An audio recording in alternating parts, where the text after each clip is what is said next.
Unit और measurement के इस चैप्टर में जो टॉपिक अभी हमने पढ़ा वो टॉपिक है सिग्निफिकेंट फिगर और उससे रिलेटेड बाकी की एप्लीकेशन। और जो टॉपिक हम पढ़ने वाले हैं वो है dimension of a physical quantity. Dimension of physical quantity को समझने के लिए हम रिकॉल करते हैं यूनिट सिस्टम को। हमने इंटरनेशनल सिस्टम ऑफ यूनिट में पढ़ा था कि हम 7 बेस क्वांटिटी लेते हैं और बाकी की फिज़िकल क्वांटिटी को उन बेस क्वांटिटी से ही रिप्रेजेंट करेंगे। तो हम ये कह सकते हैं कि 2 तरह की यूनिट हमने वहाँ पर बताई थी, एक थी बेसिक यूनिट और एक थी डिराइव्ड यूनिट। तो बाकी की जितनी भी डिराइव्ड यूनिट हैं उनको हम 7 बेसिक क्वांटिटी से रिप्रेजेंट कर सकते हैं। तो इस तरह से हम ये कह सकते हैं पूरी दुनिया में जितनी भी फिज़िकल क्वांटिटी हैं उन सभी फिज़िकल क्वांटिटी को हम इन 7 बेसिक फिज़िकल क्वांटिटी से रिप्रेजेंट कर सकते हैं और इन 7 बेस क्वांटिटी को ही हम कहते हैं डायमेंशंस। किसी भी फिज़िकल क्वांटिटी की 7 डायमेंशंस हो सकती हैं। अब डायमेंशन को थोड़ा और समझने के लिए हम एक छोटा सा एग्जाम्पल लेते हैं। इस एग्जाम्पल में हमने एक फॉर्मूला लिखा हुआ है F = ma, जहाँ पर F तो फोर्स है, m मास है और a एक्सेलरेशन है। अगर हम इस फोर्स के फॉर्मूले को इन 7 बेस क्वांटिटी की फॉर्म में रिप्रेजेंट करना चाहें तो सबसे पहले हमें चेक करना पड़ेगा क्या ये फॉर्मूला पहले से ही बेस क्वांटिटी की फॉर्म में है या नहीं। तो देखिए, मास एक बेस क्वांटिटी है, एक्सेलरेशन ये एक बेस क्वांटिटी नहीं है। तो इस एक्सेलरेशन को हम दूसरे किसी फॉर्मूले में कन्वर्ट करते हैं। हमने यहाँ पर एक्सेलरेशन को लिखा वेलोसिटी अपॉन टाइम। फिर से हम चेक करते हैं, वेलोसिटी बेस क्वांटिटी में नहीं है लेकिन टाइम बेस क्वांटिटी में है। तो हमें वेलोसिटी के लिए फिर कोई और आसान फार्मूला इस्तेमाल करना होगा। यहाँ हमने वेलोसिटी के लिए लिखा डिस्टेंस अपॉन टाइम और ये मास यहाँ पर है और ये टाइम यहाँ पर है। अब हम देख सकते हैं फोर्स का ये फार्मूला मास, लेंथ और टाइम की फॉर्म में है और ये तीनों के तीनों हमारी बेस क्वांटिटी हैं। अब इसको लिखने का तरीका थोड़ा सा हम चेंज करते हैं। यहाँ हमने मास को लिखा कैपिटल M, डिस्टेंस को लिखा लेंथ यानी कि कैपिटल L और टाइम को लिखा कैपिटल T। इनकी पावर्स की बात करते हैं। यहाँ पर मास की पावर 1 है फोर्स के फार्मूले में, तो यहाँ पर m की पावर भी हमने 1 ही रख रखी है। लेंथ की पावर भी यहाँ 1 है तो यहाँ पर भी लेंथ की पावर 1, लेकिन यहाँ पर टाइम की पावर 2 है और जब इसको न्यूमरेटर में ले जाएंगे तो ये -2 हो जाएगा, तो टाइम की पावर यहाँ पर -2। तो इस तरह से हम हर बेस क्वांटिटी को एक कैपिटल लेटर से रिप्रेजेंट करते हैं जिसको कि स्क्वायर ब्रैकेट में बंद करते हैं। इस तरह से हर एक बेस क्वांटिटी के लिए एक कैपिटल वर्ड लिया और उसको स्क्वायर ब्रैकेट में बंद किया, तो वो कहलाती है फिज़िकल क्वांटिटी की डायमेंशंस। इस तरह से जो ये MLT मिला ये वास्तव में फोर्स को डायमेंशन की फॉर्म में रिप्रेजेंट करने का एक फार्मूला हुआ, तो इसे हम बोलते हैं डायमेंशन फार्मूला। अगर डायमेंशन फार्मूले के साथ हम उस फोर्स की फिज़िकल क्वांटिटी को भी सिंबॉलिकली रिप्रेजेंट करते हैं तो ये पूरी की पूरी इक्वेशन बनी डायमेंशनल इक्वेशन। और इसी तरह से m की पावर 1, l की पावर 1, t की पावर -2, इनको बोलने का तरीका क्या है?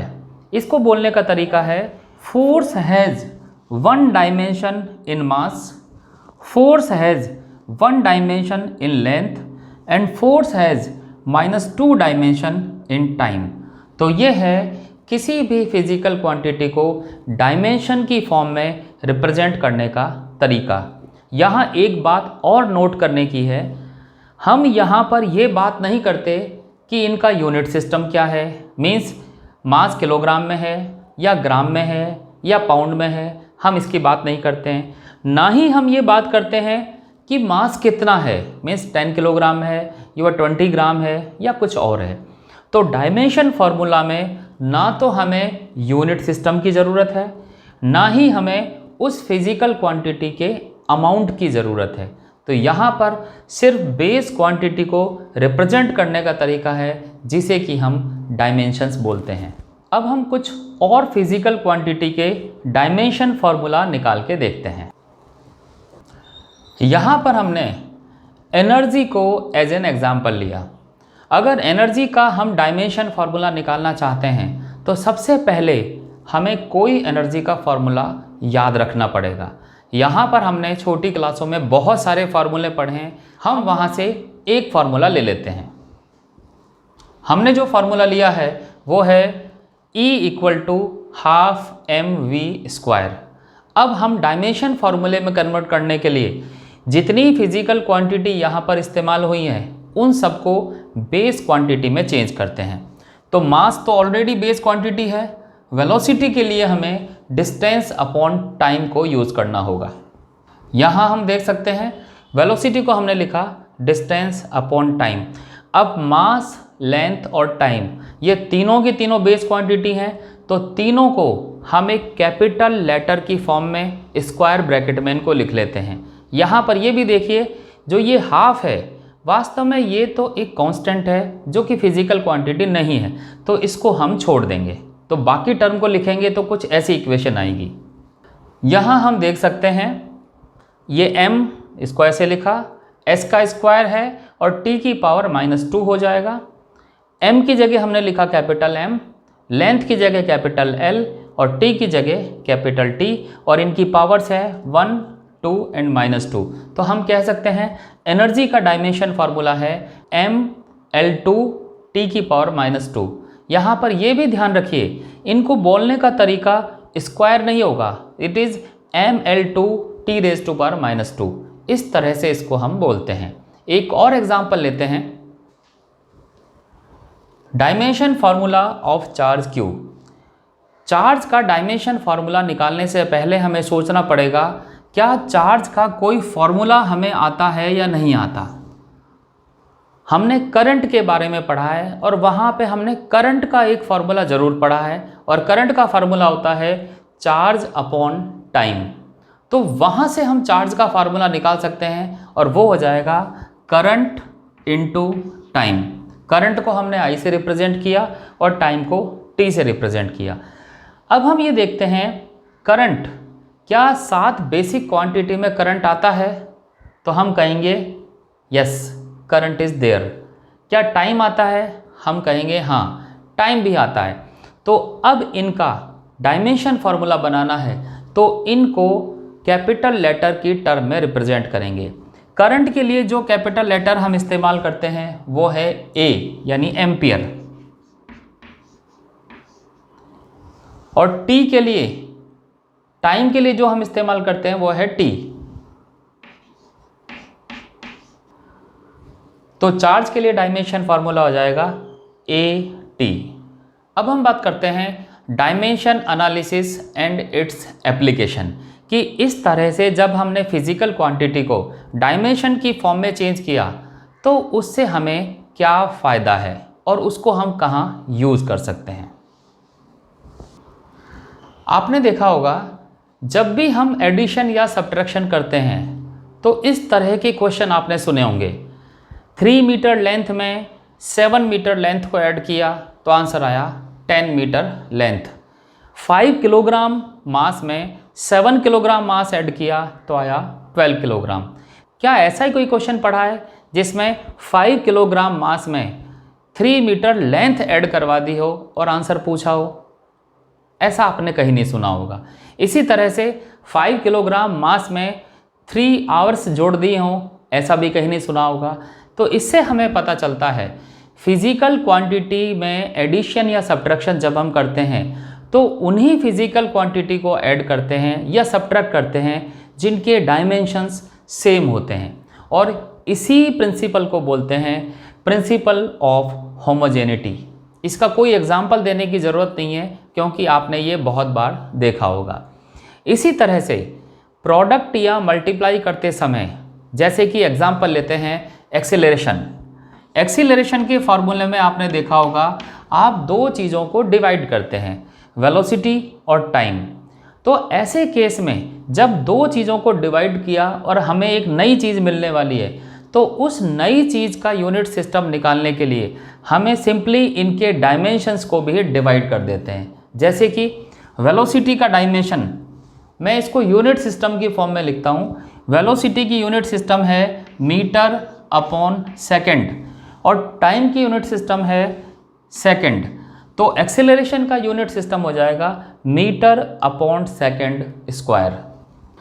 तो मल्टीप्लाई या डिवाइड करते समय हम रिजल्टेंट डायमेंशन अगर निकालना चाहते हैं तो जितने भी क्वांटिटी हैं जिनको हम प्रोडक्ट या डिवीज़न कर रहे हैं, सिंपली उनके डायमेंशन फार्मूला को भी मल्टीप्लाई या डिवाइड करते हैं। सेम वही अर्थमेटिक कैलकुलेशन करते हैं जो हम फार्मूला के लिए कर रहे हैं। इसी तरह से डायमेंशन एनालिसिस का एक यूज़ है to check the dimensional consistency of a given equation, और इसको समझने के लिए हम एक एग्जाम्पल लेते हैं। हमने एग्जाम्पल लिया है इक्वेशन ऑफ मोशन का। ये सेकंड इक्वेशन ऑफ मोशन है जो आप लोगों ने पढ़ी होगी। यहाँ पर s है डिस्टेंस, u है वेलोसिटी, t है टाइम, a है एक्सेलरेशन और t भी टाइम है। हमें चेक करना है क्या ये इक्वेशन डायमेंशनली करेक्ट है या नहीं।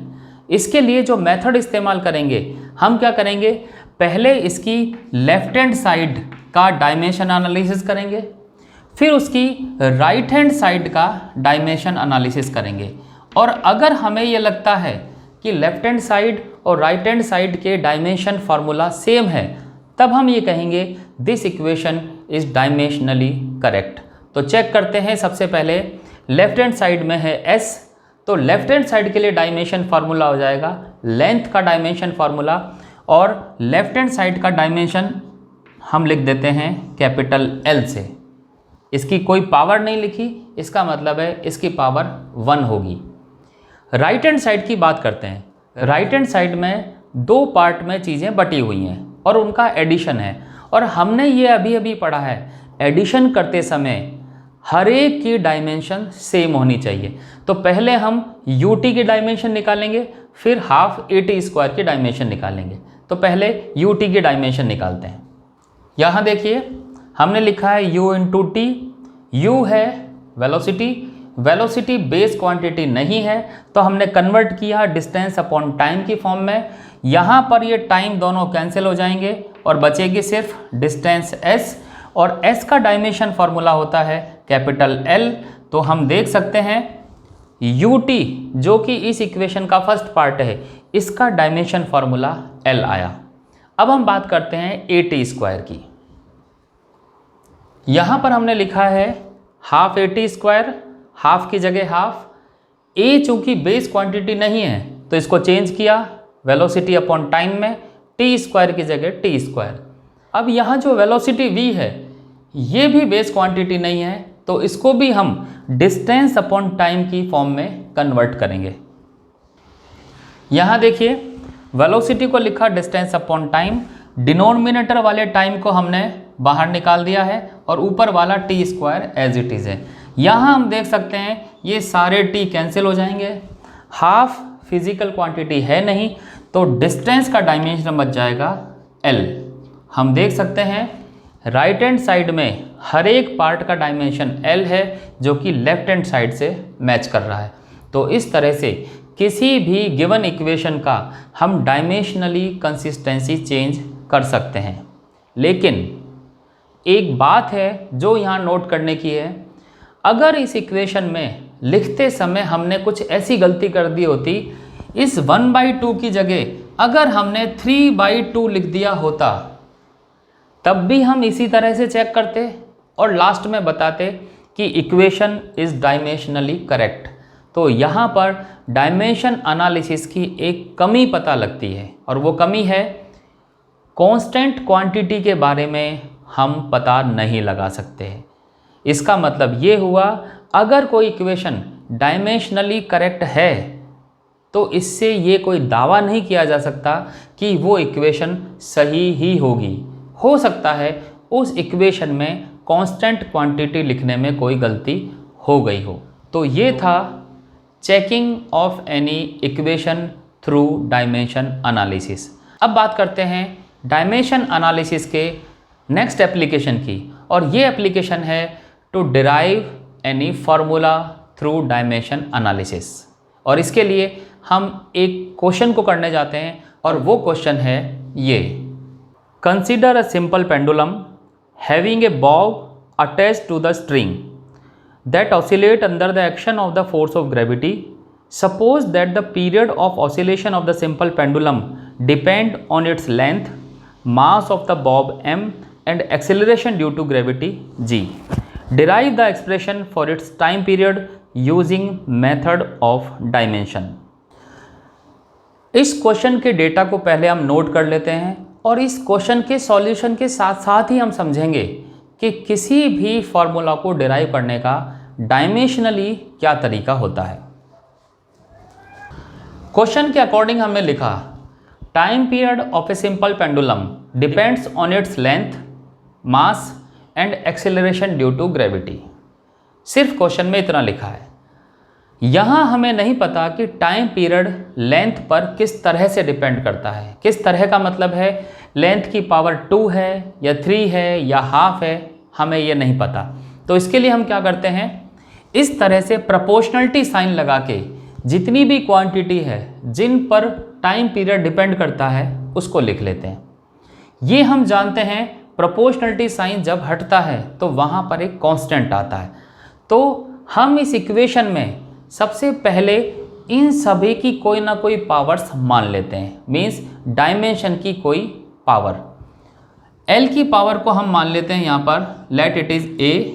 मास की पावर को मान लेते हैं B, और एक्सीलरेशन ड्यू टू ग्रेविटी की पावर को मान लेते हैं C।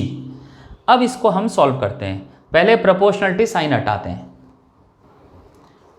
तो यहाँ पर K एक कांस्टेंट है, और कांस्टेंट के लिए हम डायमेंशन एनालिसिस इस्तेमाल नहीं कर सकते। ये डायमेंशन एनालिसिस की कमी भी है। अब हम इन सभी का डायमेंशन फार्मूला रखते हैं। टाइम का डायमेंशन फार्मूला T होगा जिसकी पावर 1 होगी। K कांस्टेंट है, हमारे लिए फ़िलहाल K की कोई डायमेंशन नहीं है।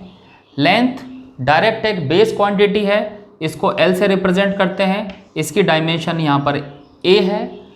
M मास है, इसके लिए डायमेंशन है कैपिटल M, इसकी पावर B है। Acceleration due to gravity, acceleration due to gravity direct एक बेस क्वांटिटी नहीं है, तो हमें या तो इसको कन्वर्ट करना पड़ेगा या इसके यूनिट सिस्टम से हम इसका डायमेंशन फार्मूला बना सकते हैं। एक्सेलरेशन की यूनिट होती है मीटर पर सेकंड स्क्वायर। यहाँ से हम इसकी डायमेंशन बना सकते हैं, metre is length, second is time. तो ये हो जाएगा L-T-2 की power C।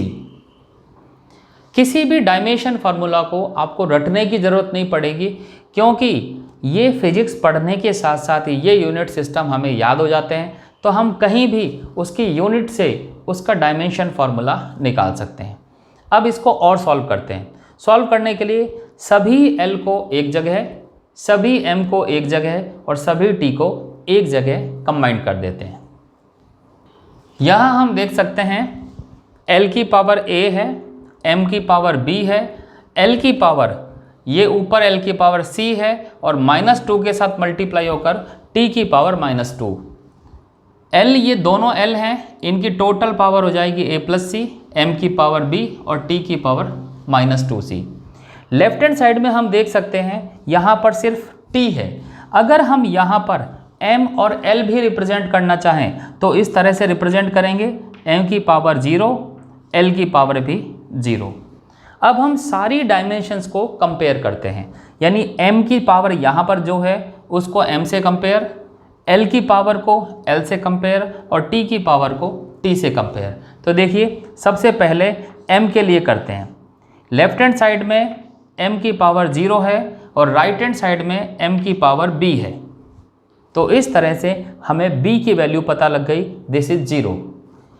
Left hand side में l के लिए कंपेयर करते हैं, l की पावर 0 है, राइट हैंड साइड में l की पावर है a प्लस c, और इससे हमें पता चलता है a और c की जो भी वैल्यू आएंगी वो इक्वल होंगी बट अपोजिट होंगी। t की पावर को अगर कंपेयर करते हैं, यहाँ पर t की पावर है 1 और राइट हैंड साइड में t की पावर है -2c। यहाँ से हम देख सकते हैं c की वैल्यू हमारे सामने है और c की वैल्यू है -1/2, और इस c की वैल्यू को अगर यहाँ c में सब्सटीट्यूट कर दें तो हमें a की वैल्यू पता लग जाएगी और a की वैल्यू है 1/2। तो इस तरह से पहली जो इक्वेशन है, इस इक्वेशन में हमने a b c माना था, उन a b c की वैल्यू हम इस तरह से निकाल सकते हैं। अब हम देखते हैं कि फाइनल फार्मूला क्या है। फार्मूला है हमारा ये वाला, और इस फार्मूले में हमें एक कांस्टेंट है जिसका पता हमें नहीं लग सकता है। ये डायमेंशन एनालिसिस की कमी है। ए बी सी की वैल्यू रख देते हैं तो हमें टी का फार्मूला पता लग जाएगा। तो मैं टी का फार्मूला लिखता हूँ, टी इज इक्वल टू के एल की पावर ए, और ए है हाफ, तो एल की पावर हो जाएगी हाफ, m की पावर b की पावर है 0, यानी m की पावर 0 हो जाएगा 1, तो m को लिखने की ज़रूरत नहीं है। g की पावर है c इज़ -½ तो g को हम लिख सकते हैं g की पावर हाफ, और इसको अगर स्क्वायर रूट की टर्म में लिखें तो ये हो जाएगा k√L/g। और ये फार्मूला आपने छोटी क्लासों में पढ़ा होगा। टाइम पीरियड का फार्मूला होता है 2π√L/g। 2π वो कांस्टेंट है जिसको हम यहाँ पता नहीं लगा सकते। तो हमने फिर से देखा, डायमेंशन एनालिसिस कांस्टेंट क्वांटिटी का एनालिसिस नहीं कर पाती है। तो ये था डायमेंशनल एनालिसिस से किसी फार्मूले का डेरिवेशन करना। अब हम बात करते हैं डायमेंशन एनालिसिस के तीसरे एप्लीकेशन की, और तीसरा एप्लीकेशन है किसी एक सिस्टम में दी गई फिजिकल क्वांटिटी को किसी दूसरे यूनिट सिस्टम में कन्वर्ट करना। कन्वर्जन को समझने के लिए हम फिर से एक क्वेश्चन करते हैं, और उस क्वेश्चन के सॉल्यूशन के साथ साथ ही हम कन्वर्जन का मेथड भी समझेंगे। और क्वेश्चन कुछ इस प्रकार है, a calorie is a unit of heat energy in transit and it equals to about 4.2 joule, where 1 joule is equal to 1 kilogram meter square second raised to power -2. Suppose we employ a system of unit in which the unit of mass equal to alpha kilogram, unit of length equal to beta meter, and unit of time is gamma second. Show that the calorie has a magnitude 4.2, alpha की power -1, beta की power -2, gamma की power 2 in term of the new unit system. सबसे पहले इस question के data को हम note कर लेते हैं। क्वेश्चन में लिखा है 1 calorie equal to 4.2 joule. Calorie को जूल में इस तरह से कन्वर्ट करते हैं। जूल के बारे में लिखा है, इस जूल को अगर हम SI सिस्टम में लिखें तो इसको किलोग्राम मीटर सेकंड में लिखेंगे, तो वहाँ पर 4.2 जूल को लिखेंगे 4.2 किलोग्राम मीटर स्क्वायर सेकंड की पावर -2। क्वेश्चन में दिया गया है हमारे पास हम एक नया यूनिट सिस्टम बनाते हैं। वो यूनिट सिस्टम कैसा है, उसमें हम किलोग्राम मीटर और सेकंड को मेज़र तो करते हैं, लेकिन मेज़र करने का तरीका है, हमारा किलोग्राम एक सिंपली किलोग्राम नहीं होगा, वो होगा अल्फा किलोग्राम, हमारा मीटर बीटा मीटर होगा, और हमारा टाइम गामा सेकंड होगा। इसको भी हम नोट कर लेते हैं। इस तरह से हमारा मास, लेंथ और टाइम नापने की unit alpha kilogram, beta metre और गामा सेकंड होगी। अब हम किस तरह से इस 4.2 जूल को नई यूनिट सिस्टम में कन्वर्ट करते हैं, इसको देखते हैं। हमें मालूम है यूनिट सिस्टम की शुरुआत में हमने फिजिकल क्वांटिटी को पढ़ने का एक तरीका देखा था, और वो तरीका था x equal to n1u1 equal to n2u2। यहाँ पर n1 उसका मैग्नीट्यूड है, U1 उसका यूनिट सिस्टम है, इसी तरह से किसी दूसरे यूनिट सिस्टम में N2 उसका मैग्नीट्यूड होगा और U2 उसका यूनिट सिस्टम होगा। इस क्वेश्चन में इस N1 की जगह हमें दिया हुआ है 4.2, U1 की जगह दिया गया है ये unit system equal to N2। हमें ये पता करना है, क्वेश्चन में जो चीज़ हमसे पूछी गई है वो यही है कि इस नए यूनिट सिस्टम में 4.2 की वैल्यू किसके इक्वल होगी। U2 हमारा एक नया यूनिट सिस्टम है, तो मैं यहाँ लिख देता हूँ न्यू सिस्टम, क्योंकि हमें नहीं पता कि नए सिस्टम में किलोग्राम की जगह क्या रखना है। अब हम इसको डायमेंशनल इक्वेशन की फॉर्म में रखते हैं, तो ये है 4.2, किलोग्राम की जगह हम डायमेंशन फार्मूला रखते हैं, तो ये है मास, दिस इज m, मीटर की जगह लेंथ रखेंगे तो l की पावर 2, टाइम की जगह t की पावर -2। हम इन सबको स्क्वायर ब्रैकेट में लिखते हैं, तो इस तरह से हम इनको स्क्वायर ब्रैकेट में रिप्रेजेंट कर देते हैं। आगे लिखते हैं N2। ये हम जान चुके हैं कि डायमेंशन फार्मूला किसी यूनिट सिस्टम पे डिपेंड नहीं करता है, यानी चाहे किलोग्राम हो, चाहे मीटर हो, चाहे सेकंड हो, चाहे ग्राम हो, कुछ भी हो, डायमेंशन फार्मूला सेम रहता है। तो यही डायमेंशन फार्मूला हम यहाँ भी लिख सकते हैं, तो इसको लिखेंगे, सेम फार्मूला हमने लिखा। यहाँ हम देखते हैं, यहाँ पर ये capital M, capital L, capital T, यहाँ पर भी सेम ऐसा है, तो हमें फ़र्क कैसे पता चलेगा। तो हम पहले वाले को 1, 1, 1 से रिप्रेजेंट कर देते हैं, दूसरे वाले को 2, 2 और 2 से रिप्रेजेंट कर देते हैं।